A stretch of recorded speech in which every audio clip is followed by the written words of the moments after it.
Alright guys, so welcome back to the video. So we're just going to cover part 2 now. In this part we are going to cover the chassis rails. Now we'll see how we get on for time. If the video doesn't end up being too long, we'll cover something else. But if it's going to be long like the first one, which I do apologise for, then we'll just cover this part. So let's crack on and open the instructions up and see where to start.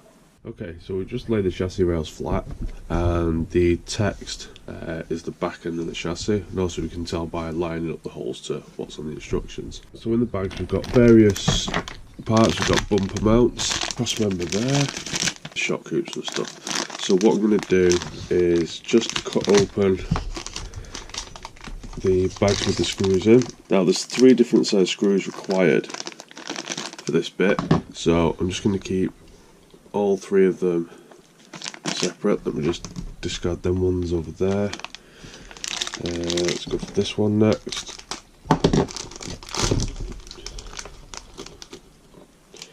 And then last but not least, all the long ones. Okay, so there's the 3 sizes that we need. We're going to just start from the front of the chassis and work our way back. So I'm showing that this is the first part. Now, same with this, it doesn't seem to be a specific orientation for that, but it goes there anyway. And it's saying we need these screws for that. Okay, so far so good. It's not quite going in straight, but with it being plastic, it should hopefully just pull itself straight. So let's go for screw number 2.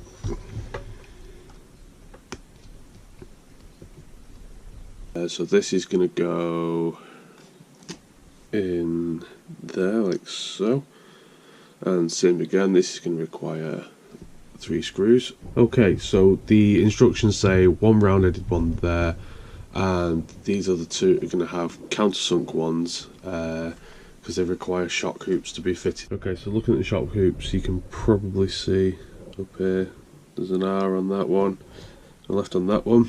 So this is the right side, so that will sit there with a couple of countersunk screws. We've got the shock hoop on, and now we're just working our way down the chassis.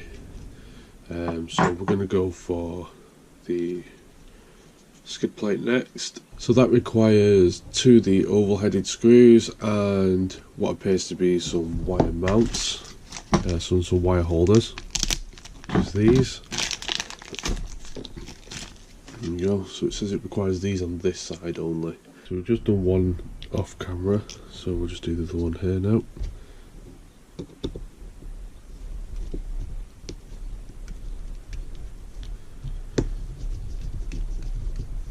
So there we go. So there's the skid plate and the wire holders up on one side. So the next piece of the puzzle is this cross member. This simply mounts to there. Nothing else. Oh yeah, so it mounts to there with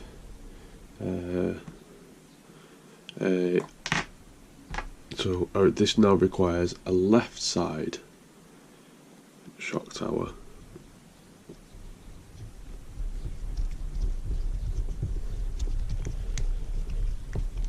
Alright, so the last piece of the puzzle for this side is just the rear bumper mount. So same again, it has a locator, go straight to there, and then it uses one of the round headed screws. There we go. So that's one side of the chassis complete. So literally all we need to do now is just take the other side and literally just pop it into place like so, and then just put the relevant screws in. So there's the chassis now complete, the skid, cross braces and everything else. So I think we're doing alright for time so far, so we'll just move on to the next step.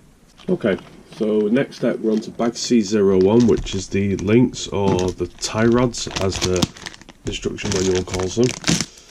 So let's just take these out, see what we've got. Okay, so I'm just going to make sure that the ends are just on properly, which they seem to be. Okay, so as you can probably see there, we have long and short. So the instruction manual is saying use longer tie rods for the rear and shorter for the front, which is fine. So we know that this is the rear and this is the front. So what we'll do is we'll start with the shorter ones first. So all we need to do is literally just line one up like so, pop the screw through.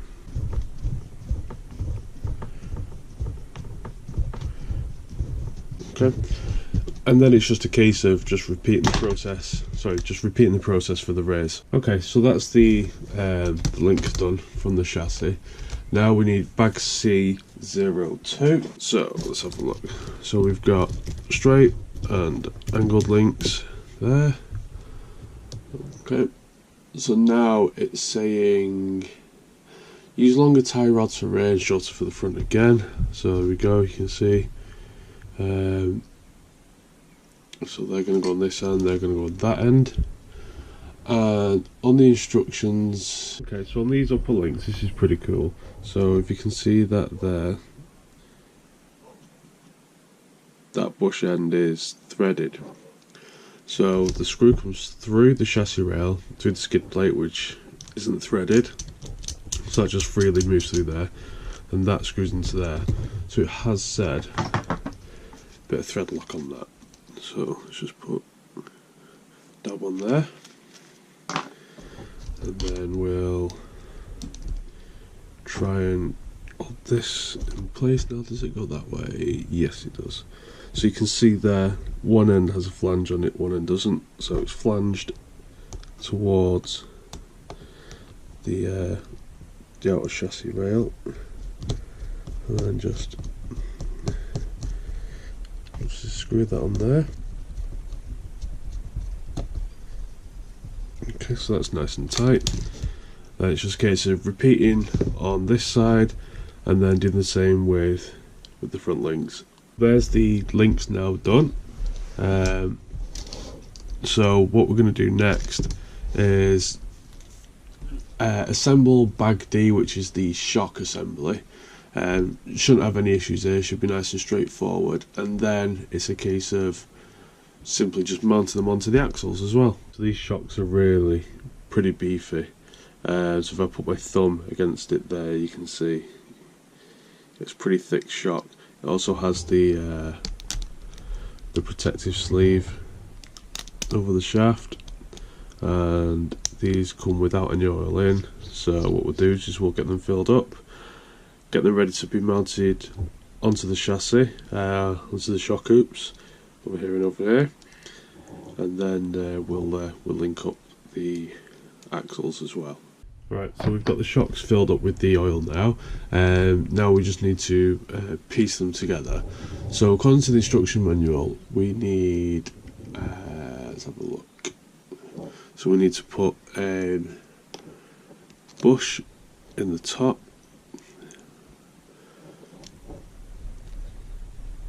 somehow, a little bit of a tight squeeze. Oh, there we go. Bush in the top like that, and then through the top of that goes one of these, and then what size screw is that? That is 3x23, and okay, so 3x23. That will then bolt through the upper or lower hole onto the shock mount, whichever one you choose.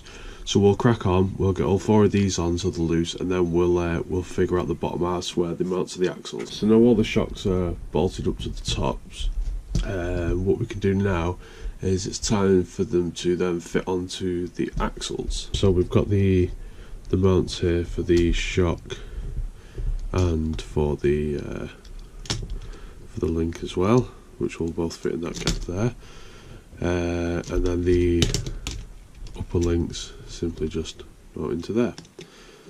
So this is going to be nice and simple. So we'll just jump off camera again, and we'll just whip through this and then get the front one in place. So we've got the front links set up and the shocks into the front axle there. We've got the shocks filled with oil as well, so they feel nice and firm. So the next job now is to move straight onto the rear axle. Literally exactly the same principle, other than the front end has two slightly kinked links and the rear one doesn't. Okay, so there's the rear done as well. So as you can see now, the axles both in the correct orientation. The pumpkin is nice and straight on both axles. Everything works fine, there's no collision anywhere between any links. Okay, so that's that step done. Now what we'll do is we'll call it a day for that part there. So what we'll do is in the next video we'll just move on to the next step. Thank you for tuning in again, guys, and I hope you're enjoying the series so far. Leave a like and a comment below, let us know what you think of the kit, and also throw in any suggestions of what idea you think we should do with the bodywork.